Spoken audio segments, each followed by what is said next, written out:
Now we go to the other two presentations about the Iraqi architect whose birthday is today.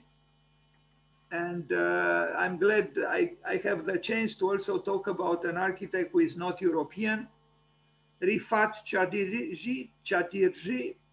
Apparently, he was an extremely important modern architect in Iraq. He brought modernism to Iraq. Unfortunately, he had to leave Iraq because of political reasons. He lived a long life, but he died apparently because of COVID, because of the virus, because of the pandemic. But he died at 93 this year in 2020. This is what he said. From the very outset of my practice, I thought it imperative that sooner or later, Iraq create for itself an architecture regional in character, yet simultaneously modern, part of the current international avant-garde style. So he called his architecture international regionalism. And this, in my opinion, is not very different from the much better known, well-known expression or formulation, critical regionalism. Between international regionalism and critical regionalism, I don't think is such a long distance. So he was an Iraqi architect, photographer, author, and activist. He was often referred to as the father of modern Iraqi architecture, having designed more than 100 buildings across the nation. Unfortunately, it's very hard to come across pictures of the buildings he built because many of them probably were destroyed in an aggressive climate of wars and destruction, and maybe some of them were not documented, but you'll see some pictures. This was the man. He was born in an affluent family. His father was the founder of the Democratic Party in Baghdad, in Iraq. And he was trained in England, and then he returned to Iraq and started to build. He seems like a sensitive and serious man, an intense man, and he had a long life.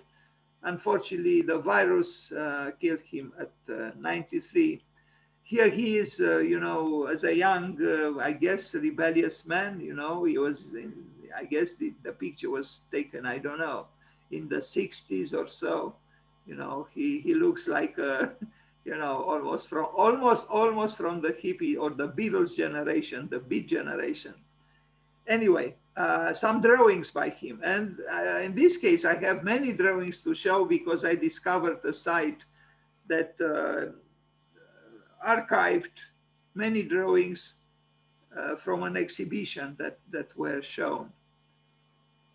He didn't want to neglect his own culture, a specific culture, the Iraqi culture. It's true, the Iraqi culture in the field of architecture was and is very significant. When you think of Mesopotamia, the Babylon was there, the gate of Isis was there, the garden, so the Babylon was there, the Tower of Babylon, and the how are they called? The gardens of Babylon. Now I'm afraid I forgot. Anyway, 2 or 3 wonders of the 7 or 8 wonders of the world belong to this culture, and it's moving to see an architect born there trying to bring modernity to that. And actually, from what I read, even Saddam Hussein had a side in him which sympathized with modernity, with modern architecture. And we'll see some examples of this quest for modernity within the context of Iraq. Here is his own residence in Baghdad. As I said, he was well-to-do. He was able to build in this way. Modernity, yes, but there is something else also when you look at this perforated wall here. which is somehow connected with the culture of the place.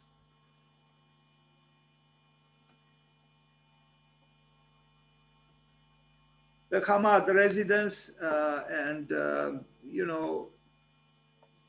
his attempt to unite the opposites, modernity with the localism of his culture, was a difficult one, but maybe perhaps a fruitful one.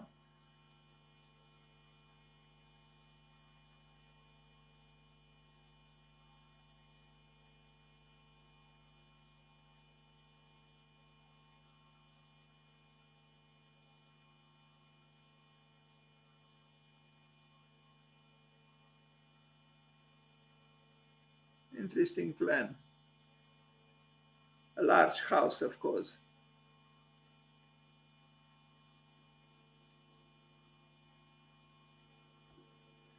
Now, this particular structure that he built in 1959 and which was replaced in 1983 was an important work by him. And unfortunately, it was destroyed and it was replaced. This is what he did, and very very modern and strikingly assertive, even if its purpose was rather symbolic, but very you see in the back the mosque, and you see in the front what he proposed. So indeed, he was a courageous man trying to promote modernity, and he succeeded. But unfortunately, he had to leave the country, and the last 20, 30 years of his life, he lived in the United States. He didn't build, and it's sad when an architect so devoted to the culture of his country has to leave it because of political reasons. And he rebuilt it. I think it was him. It wasn't very clear to him, but he was commissioned in 2008.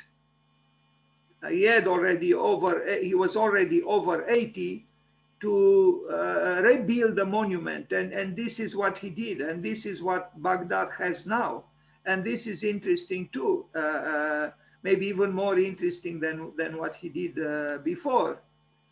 It's almost, I mean, maybe without almost a futuristic architecture in Baghdad. Now we go through some chronology here. We looked at some villas, two houses, and this monument. Now we see other works. This one from 1965, offices and tobacco warehouses.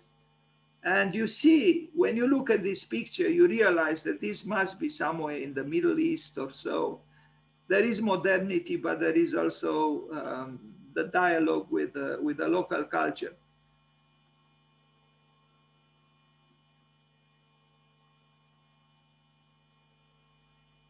So what he named his approach international localism or regionalism, international regionalism.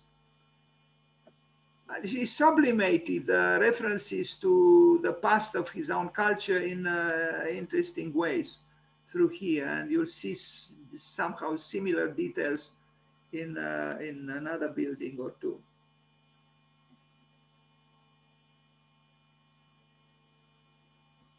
It's interesting also that this is an institutional building.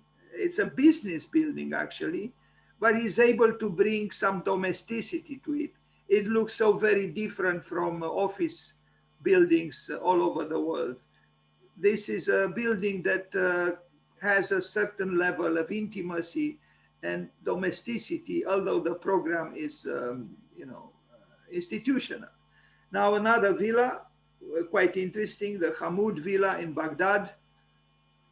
And it's, it belongs to its culture, to its place, but also has a certain level of vigorous modernity, and is not bad.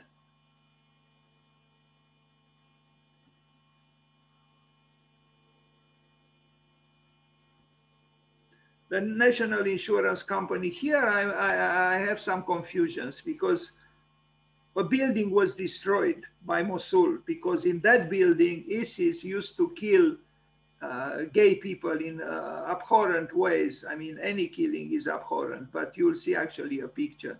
And Mosul destroyed the building, and it was exactly the building built by this important architect. But I am conflicted about it because in some pictures, it seems this is the building, and in others, it seems it is another building. So I don't know for sure. I tried to decipher the mystery, but I didn't yet. It says Mosul destroys iconic building used by ISIS for gruesome killings. Only 3 floors remain of Mosul's National Insurance Company building, where ISIS killed young men it accused of homosexuality and breaking Islamic law. And look what Homo sapiens does. You know, what can we say? It's very sad. You see in the foreground, and you see other pictures, people who collect metal to sell, to make a little bit of money from the building by the father of architectural modernism in Iraq. That's why I said I'm conflicted, because the building on the left is different from what we saw earlier, yet they are both named. Or maybe there were 2 buildings, 2 different buildings with the same function or serving the same company. This is how it looked like. And what you see here is very disturbing, is a young man accused of homosexuality being held by the foot, by the ankle, above a balcony with his face, with his head facing downwards. And soon the criminal on the right would lift his hands and let him fall to death. Unbelievable. It is just unbelievable. And they do it in the name of religion. How could this be? Of course, the Christians had the Inquisition. I mean, human beings can be beasts, indeed, beasts, terrible beasts. Look what we do. We destroy a good building, a legitimate building built by an important architect, because there some horrible killings took place. So, you know, we talk about enlightenment, we talk about progress, but this happened just some years ago. And metal hunters are here to collect metal because they are unbearably poor. A young boy who, you see the other one smilingly picks up some metal from the cadaver, the architectural cadaver. Sad, sad, very, very sad. Now a bank by the same architect, a good building, if we can accept that a bank could be a good building, and I guess it could. Banks should, I mean, the function of the building should not bring guilt on the shoulders of, on its shoulders. Buildings perhaps should not bear any guilt.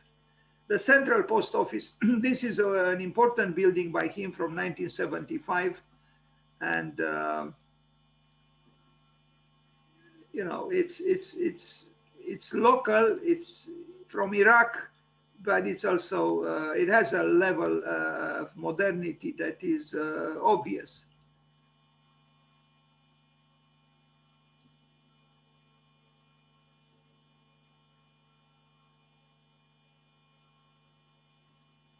So this is the naming that he himself chose: international regionalism.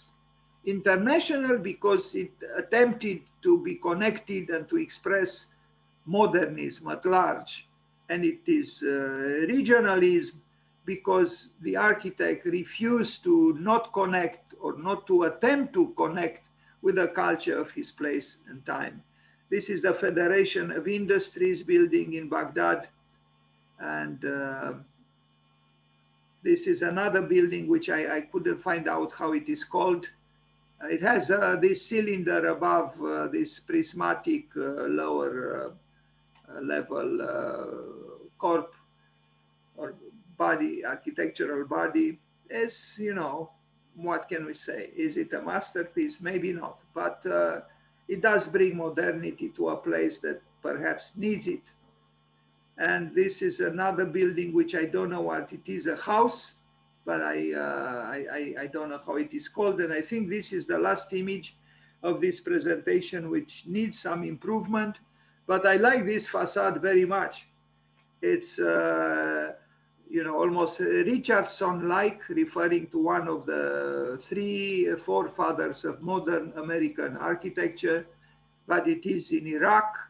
And it's very interesting how he, you know, problematizes in a way the you know, what is this, a balcony, and also here, and the thin, the narrow windows, and I think it's an excellent facade that belongs, this building belongs to Iraq, but also has references to the culture of architecture that go beyond Iraq. Is something I think worth contemplating here. This ability to create a certain hybridity that emanates richness and complexity.